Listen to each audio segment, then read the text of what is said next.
Em, Estamos nuevamente en el curso breve para preparar un sermón. Ahora vamos con la lección 5, que es el bosquejo de un sermón textual. En esta lección vamos a aprender cómo bosquejar, o sea, cómo estructurar un sermón a partir de un versículo. Ya hemos dicho lo que es un bosquejo. Dijimos que es una estructura que organiza nuestras ideas principales, que son estas, eh, tanto de divisiones como de subdivisiones. En este caso, tenemos un sermón textual, por lo que partimos con un tema que, a diferencia del sermón temático, en principio este no necesita delimitarse, sino que podemos partir de un tema general o lo que hemos llamado enfoque temático. De ese texto o versículo se desprenden nuestras divisiones, que pueden ser de 2 a 4, surgen directamente del versículo y tiene relación con el tema. De ahí sale nuestra primera división, segunda y tercera división, o como sea el caso de su texto, pero hemos dicho que es recomendable tener de 2 a 4 divisiones. Y posteriormente cada división va a ser explicada con subdivisiones, pero que no salen del texto, sino que para ello requerimos versículos de estructura. Muy bien, ¿cuáles son los pasos para elaborar el bosquejo de un sermón textual?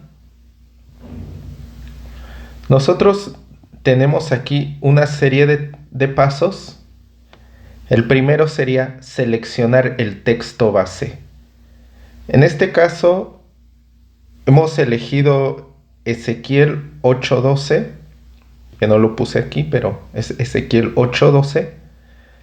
Dice la palabra: y me dijo, hijo de hombre, ¿has visto las cosas que los ancianos de la casa de Israel hacen en tinieblas, cada uno en sus cámaras pintadas de imágenes? Porque ellos dicen, no nos ve Jehová, Jehová ha abandonado la tierra. Entonces, ya que tengo un texto base, que recordemos, para sermones textuales tiene que ser de 1 a 3 versículos, ya elegí mi texto. Lo siguiente sería asignarle un tema. Necesitamos asignar un tema al versículo, de forma que ese texto sea bien aprovechado y sea totalmente relacionado con el tema. En este caso, tenemos algunos temas, por ejemplo, el pecado, la idolatría, el encubrimiento de pecado, y cualquiera de esos tres temas lo puedo utilizar, pero necesito ver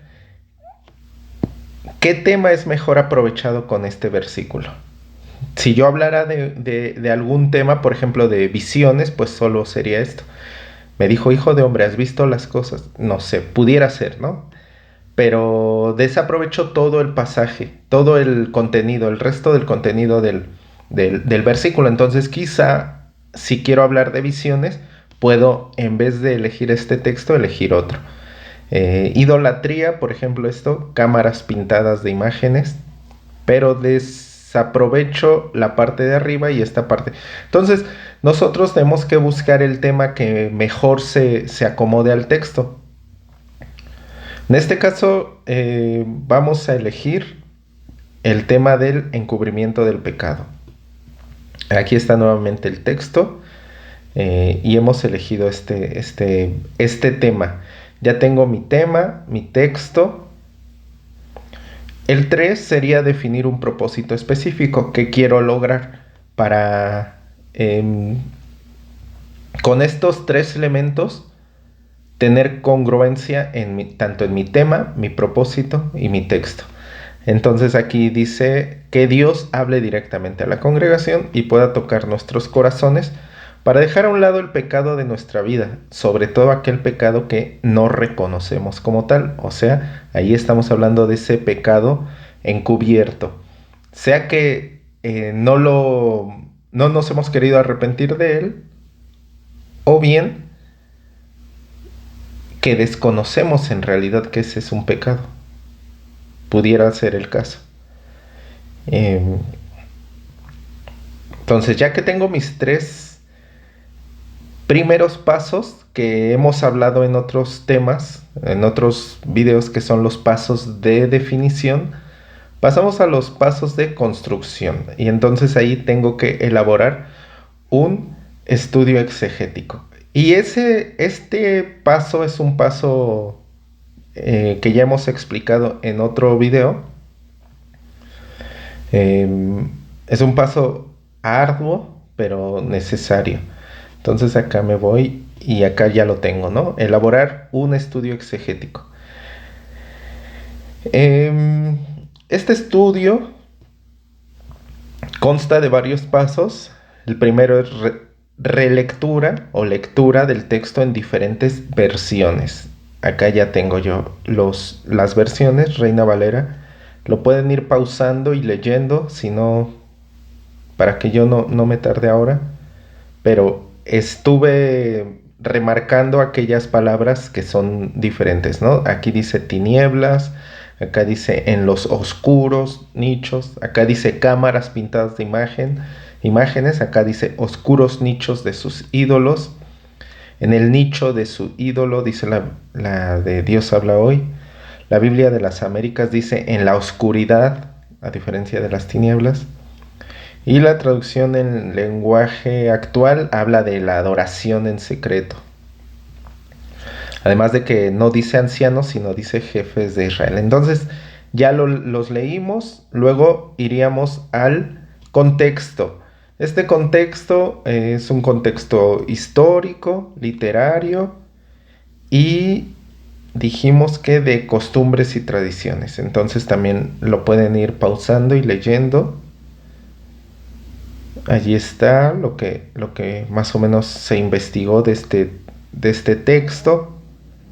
Después tendríamos que ir a este tercer paso del estudio exegético, que como dije, tenemos un video, regrésese si no lo ha hecho. Es necesario hacer el estudio exegético para comprender bien el texto y para tener información que nos sirva para nuestro desarrollo. Entonces, palabras desconocidas, cámaras, yo lo puse, bueno, para que supiéramos qué es una cámara en el sentido que lo está usando este versículo. Y es una sala o pieza principal de una casa, o sea, como un cuarto, aposento, cuarto, estancia, habitación. Eso lo saqué del diccionario normal, que es de la RAE, de la Real Academia Española. Si usted conocía este significado, pues no lo busque, o si desconoce otro, busque. Después nos vamos al significado de palabras clave. Aunque las conozcamos, las tenemos que buscar y estas son del diccionario bíblico. Y una palabra clave, un concepto importante es este de tinieblas. Y nos dice el diccionario bíblico ilustrado de Wilton Nelson, dice: las tinieblas no son meramente ausencia de luz, sino la matriz del caos, y nos da una referencia. Y la esfera del maligno, Juan 12:31, Hechos 26:18. Las tinieblas representan el pecado, lo dice Jeremías 32:12, y la muerte. Entonces, esta definición a mí me va a ayudar para comprender a qué clase de tinieblas nos referimos y también para tener versículos de referencia que van a servir a la hora de la explicación. Este era el significado de alguna palabra clave.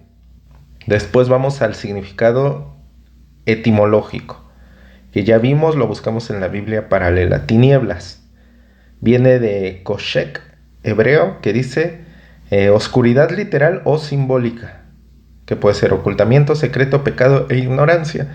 De ahí también se desprende o conecta con nuestro tema, que es encubrimiento del pecado, o sea, ocultamiento del pecado, el secreto y el pecado en sí, o la ignorancia de él. Les decía hace rato, puede ser el caso que no conozcamos que una cosa es pecado y lo sigamos practicando, o puede ser que ya sabiendo lo encubramos, pero cualquiera de las dos tiene que ver con el tema. Y la palabra o este concepto cámaras pintadas de imágenes viene de Magderei Maskit, que son, así lo dice la aplicación, habitaciones secretas con ídolos o inscripciones idolátricas. Seguimos con el estudio exegético y pasamos a esta parte de la división gramatical. Y en este caso lo dividimos en tres ideas, que es, la primera es, y me dijo, hijo de hombre, has visto las cosas que los ancianos de la casa de Israel hacen en tinieblas. Segunda idea, cada uno en sus cámaras pintadas de imágenes. Y tercera, porque ellos dicen, no nos ve Jehová, Jehová ha abandonado la tierra. Esta división nos va a servir en el caso de los sermones textuales, porque con estas separaciones, con cada una de estas tres ideas, vamos a trabajar las divisiones.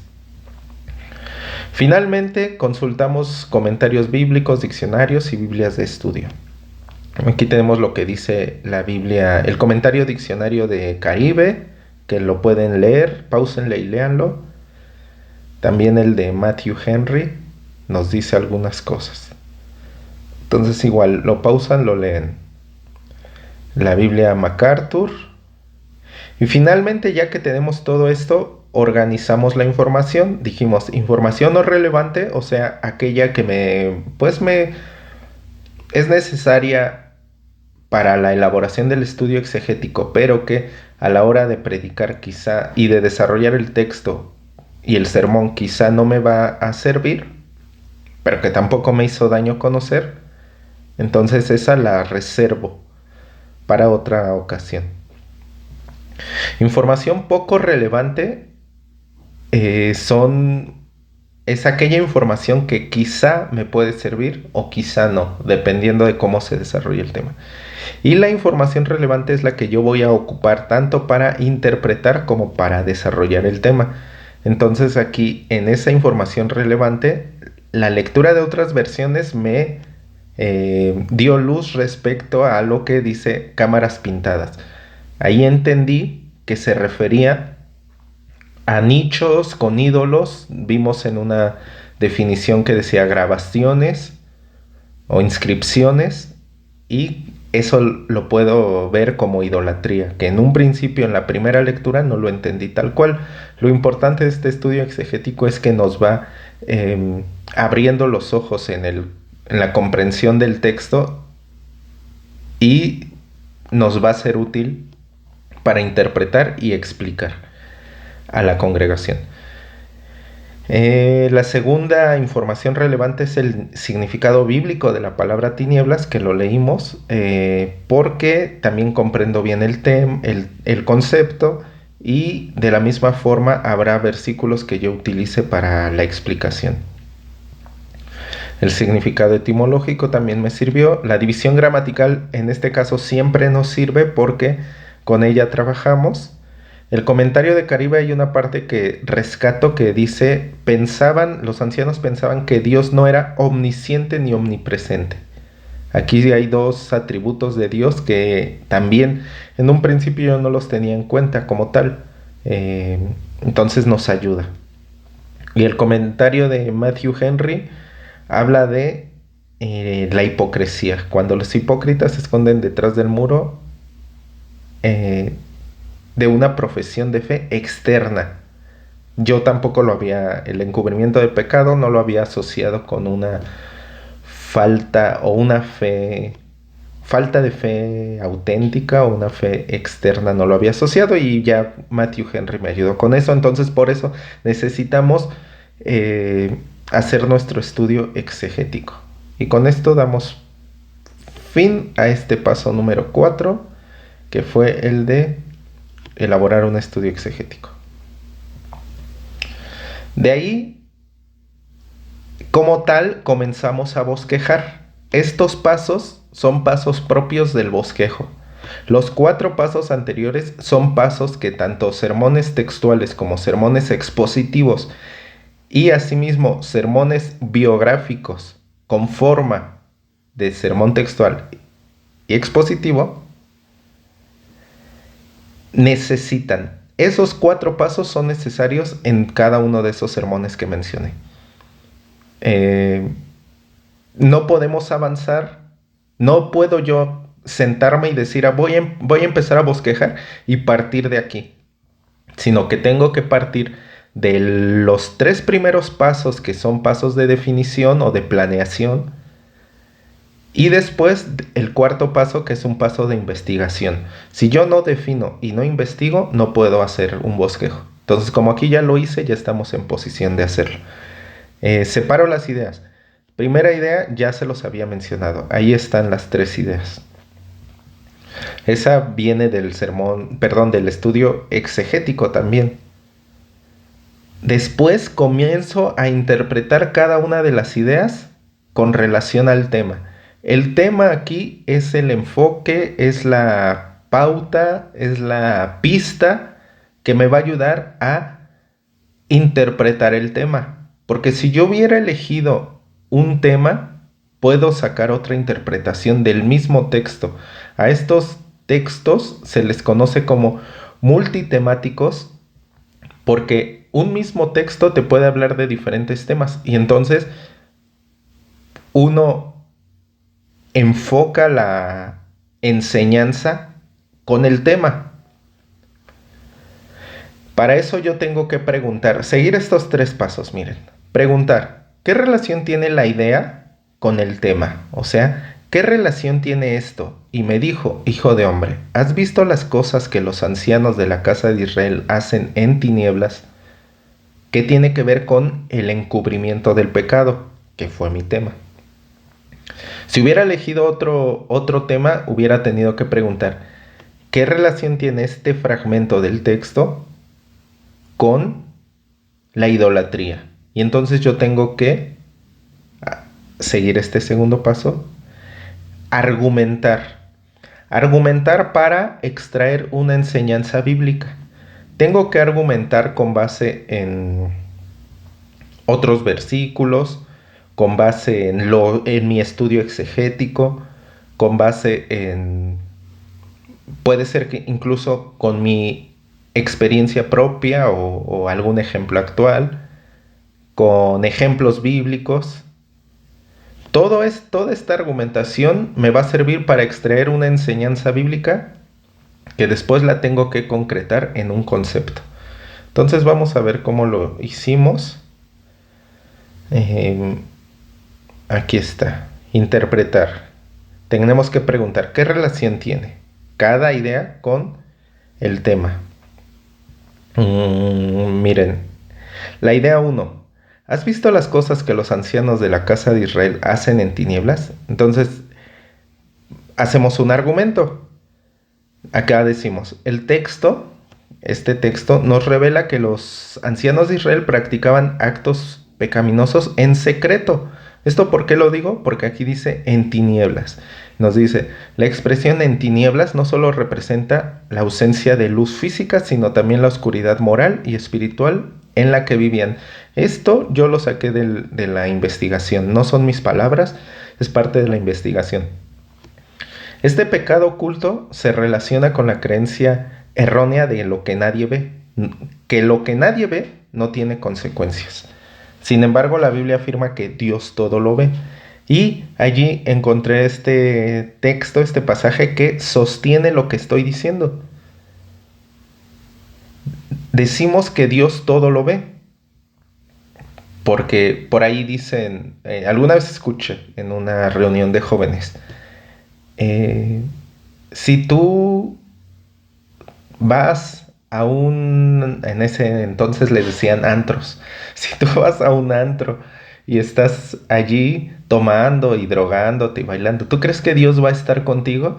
Y muchos decían, no, pues Dios no va a estar contigo, pero yo en esa ocasión les respondí, pues sí, porque Dios está en todo lugar. O sea, al final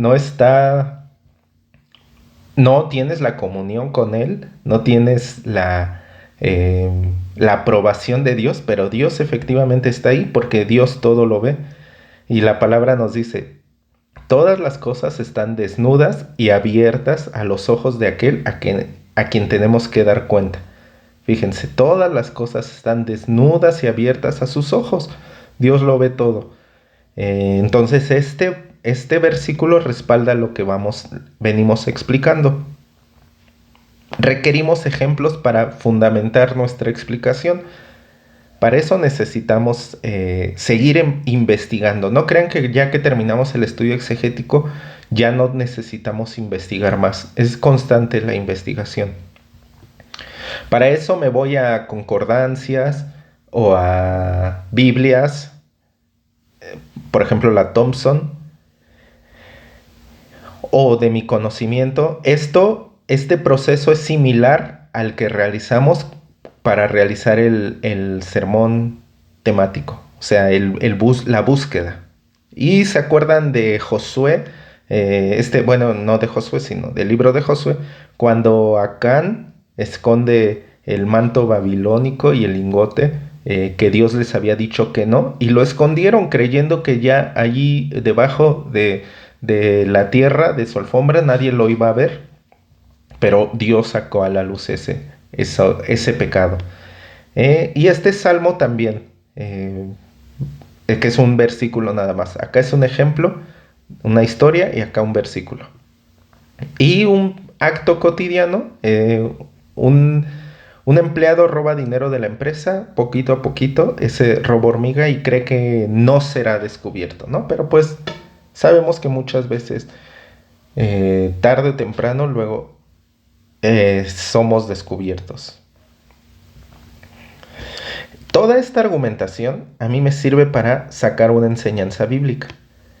Dice, esta enseñanza ustedes mismos la tienen que formular, no la van a encontrar en ningún lugar. Ustedes tienen que preguntarse, ¿qué aprendí de aquí? ¿Qué puedo aprender de esto? Dios ve todo lo que el ser humano hace, incluso lo que está oculto a los ojos de los demás. Esto necesitamos ver si es cierto, ¿no? Acá podemos poner cualquier cosa, pero no se trata de eso. Se trata de que esta enseñanza sea una enseñanza aplicable. Lo cual es cierto esto que estamos escribiendo aquí. Dios ve todo lo que el ser humano hace. Efectivamente, a Él no se le escapa nada. Él está en todo lugar, conoce todo. Conoce lo bueno que hacemos, conoce lo malo que hacemos, incluso hasta conoce las intenciones con las que hacemos eso, aunque los demás no. A veces pensamos que si nos escondemos, estamos engañando a las personas, pero nos estamos engañando a nosotros mismos y a Dios no lo engañamos. Y aquí lo tengo que formular en un concepto. Esta enseñanza nos preguntamos, ¿cómo se llama esto? ¿Cómo se llama el hecho de que Dios ve todo lo que hacemos? Y que tarde o temprano este pecado va a salir a la luz. Entonces, ese concepto puede ser una palabra únicamente o puede ser una frase más pequeña. En esta ocasión yo elegí una frase pequeña y puse, el pecado siempre será expuesto. Ese será mi concepto. Pude haber puesto únicamente una palabra, al descubierto, pudiera haber sido, al descubierto, pero para que quedara un poquito más claro, es así, larguito. El pecado siempre será expuesto. Seguimos con la idea 2 de la interpretación. Aquí apenas interpreté la primera idea. Ahora vamos a interpretar la segunda idea. ¿Qué tiene que ver esto? Cada uno en sus cámaras pintadas de imágenes. ¿Qué tiene que ver con el encubrimiento? Aquí yo creo que la que me da luz para el encubrimiento es esto, cámaras, que es un lugar secreto, ¿no? Más allá que esto, pintada de imágenes, porque esto me ayudaría a interpretar la idolatría, o sea, ¿qué pecado están encubriendo? Pero yo quiero ver acerca de el encubrimiento y está directamente aquí. Entonces decimos que este argumento, fíjense cómo se construyó. De aquí que cada uno estaba en sus cámaras pintadas de imágenes, cada uno, o sea, que había diferentes imágenes. Con relación al contexto, vemos cómo la Biblia nos enseña cómo Ezequiel va viendo cada una de las situaciones que se realizaban allí, cómo unos adoraban a algún dios, otros a otro, qué hacían. Entonces, cuando llega al versículo 12, nos dice que cada uno de esos ancianos está en sus cámaras. Entonces, interpretamos que no solo estaban pecando en secreto, sino que habían creado esas condiciones para hacerlo. O sea, al realizar cada uno su cámara con sus propias imágenes, o sea, las imágenes de su propio Dios, porque se acuerdan que otro texto decía, eh, a ver, no voy a inventar, me voy a ir, aunque nos tardemos un poquito en el video. Acá está. Fíjense, la Dios habla hoy, dice, cada uno en el nicho de su ídolo. O sea, que había cada quien especialmente construido un altar para el Dios que estaban adorando. Entonces, eso lo interpretamos como que las condiciones, ellos habían creado las condiciones propicias para hacerlo, o sea, no fue un acto impulsivo, no fue un error, sino fue planeado y deliberado. La frase en sus cámaras, o lo vimos en sus nichos, indica que construyen lugares específicos para su pecado. Por fuera daban la apariencia de ser siervos de Dios, pero en lo oculto actuaban de forma despreciable. Es decir, tenían una doble vida. En ellos había hipocresía. Eso se acuerdan que se los dije que Matthew Henry lo dijo.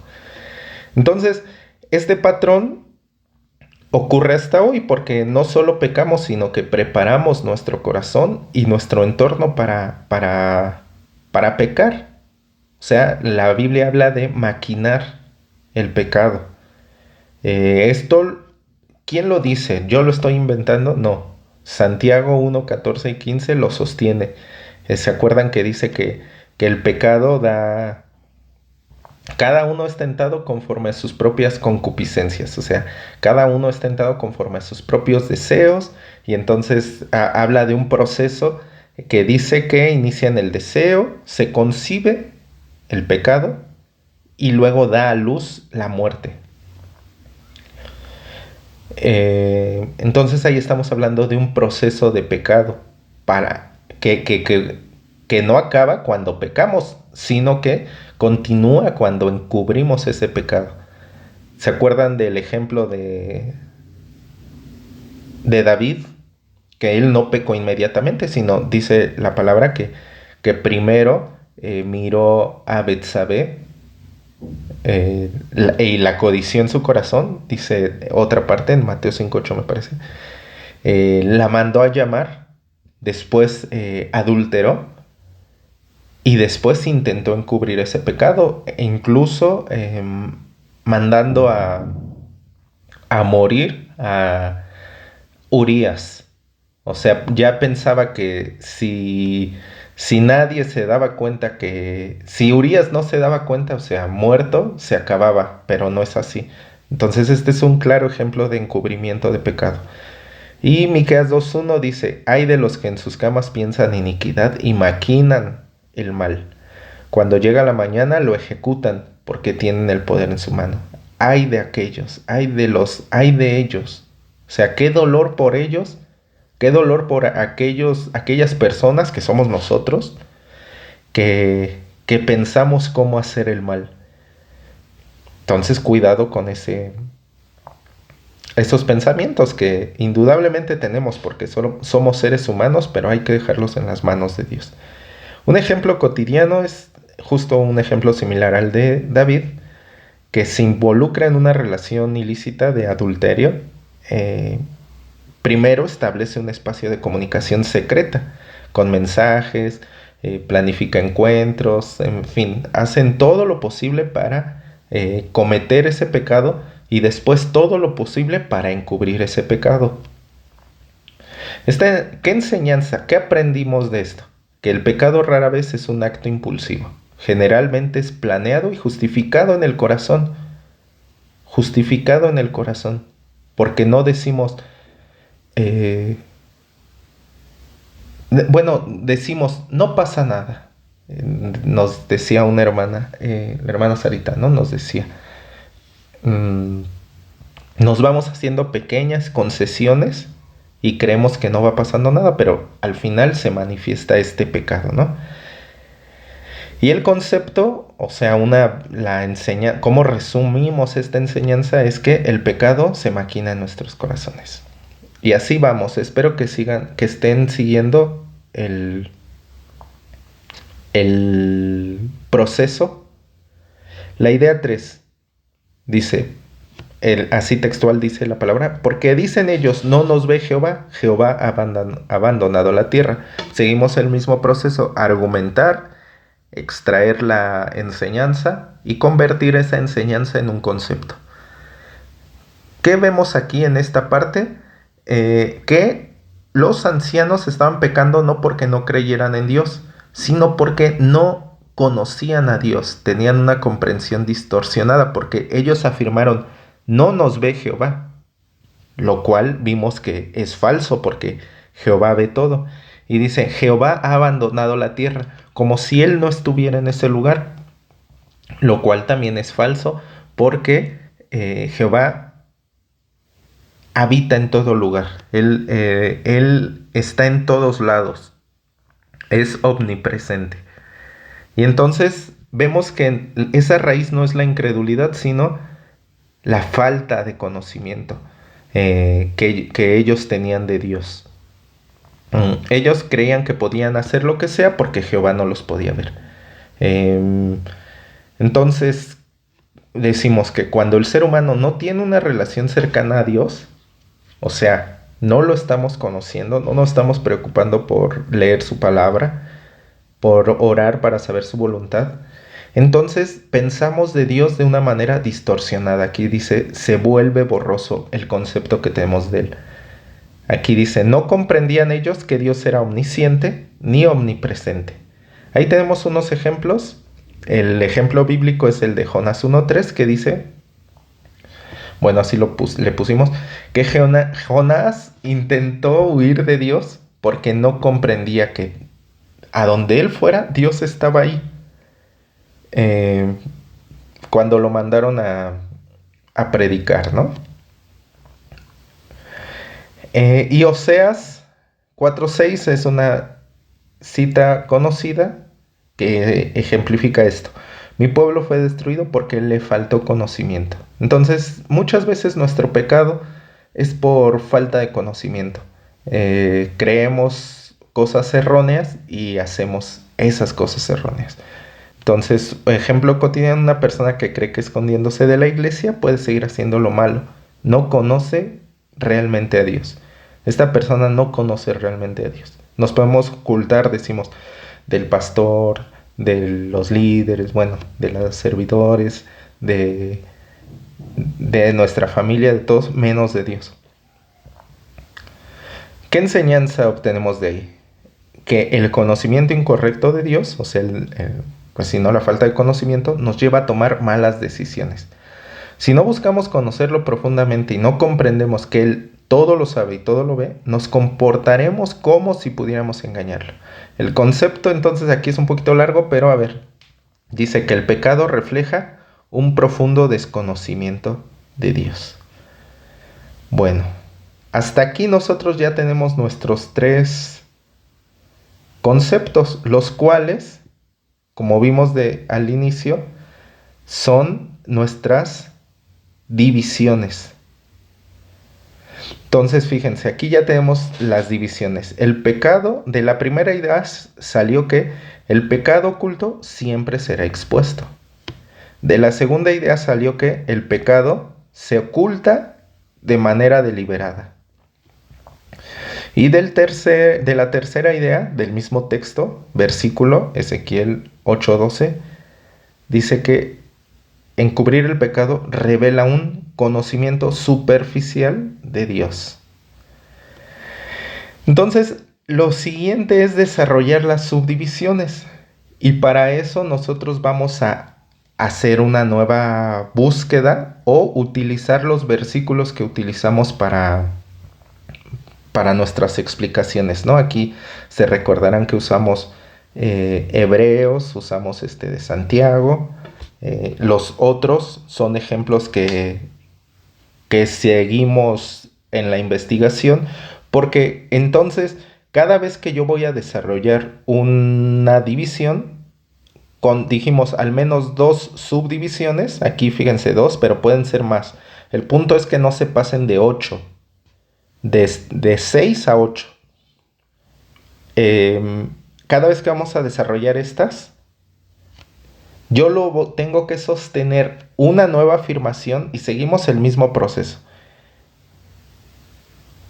Interpreto con relación al texto y al tema, perdón, interpreto este texto con relación al tema y extraigo una enseñanza o concepto. Fíjense acá. El pecado oculto siempre será expuesto porque nada escapa al conocimiento de Dios. Y eso lo dice Hebreos 4:14 y tarde o temprano será revelado ante los hombres. Por eso no se puede, por eso va a ser expuesto. ¿Se acuerdan, no? Esta cita así lo dice. Después, a la hora de ver por qué el pecado se oculta de manera deliberada, decimos que se gesta en la mente y corazón de los hombres. Esto lo dice el Señor en Marcos 7, 21, 23. Y decimos que se crean esas condiciones para llevar a cabo, y aquí retomamos esa explicación de Santiago 1, 14 y 15. Después también, para encubrir el pecado, la tercera división sería: encubrir el pecado revela un conocimiento superficial de Dios, porque no tomamos en cuenta su omnisciencia y santidad. Eso lo dice Proverbios 15:3, sí, porque esa visión distorsionada de Dios nos lleva a justificar el pecado. Lo dice en Romanos 1, 21, 23. Entonces, estos versículos, ¿de dónde los saqué? De la concordancia, ya vimos de las Biblias de Biblia temática de Thompson, o de el propio estudio exegético. Entonces, para eso, en parte, para eso nos sirve la investigación, para también tener nuestras subdivisiones. El desarrollo de estas subdivisiones de cada una de las divisiones es muy similar a la construcción del sermón temático. Por eso ya no lo explico nuevamente aquí. Creo que eso ya quedó claro en el video anterior, pero si no, pues regresémonos a ese video para poder construir estas subdivisiones. Me parece que aquí ya es todo en esa presentación, pero quisiera mostrarles acá. Bueno, ya también era todo. Fíjense, hay 3 características del pecado que advierten sobre el peligro de encubrirlo. Primera característica es que el pecado oculto siempre será expuesto. La segunda característica es que el pecado se oculta de manera deliberada, y la tercera característica es que ese pecado revela un conocimiento superficial de Dios.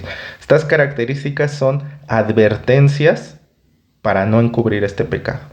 ¿Sí? Entonces, yo espero que haya quedado claro. De todos modos, lean la lección también completa y hagan sus ejercicios. Nos vemos la próxima semana.